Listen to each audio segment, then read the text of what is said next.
আসসালামু আলাইকুম। আজ আমরা আলোচনা করব সমগ্র কোরআনের মূল শিকড় সূরা ফাতিহা নিয়ে।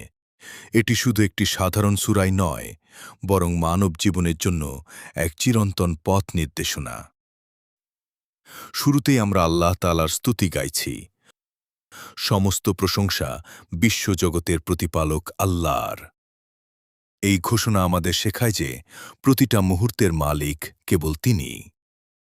এরপর বলা হয়েছে, যিনি পরম করুণাময় ও অশেষ দয়ালু, যা আমাদের অন্তরে আশা জাগায় যে তার অনুগ্রহ আর ক্ষমা আমাদের জন্য অসীম।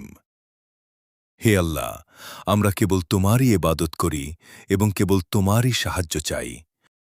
আমাদেরকে সরল পথ দেখাও, সেই পথ যাদের উপর তোমার অনুগ্রহ হয়েছে, তাদের নয় যাদের উপর তোমার গজব নাজিল হয়েছে এবং যারা পথভ্রষ্ট হয়েছে।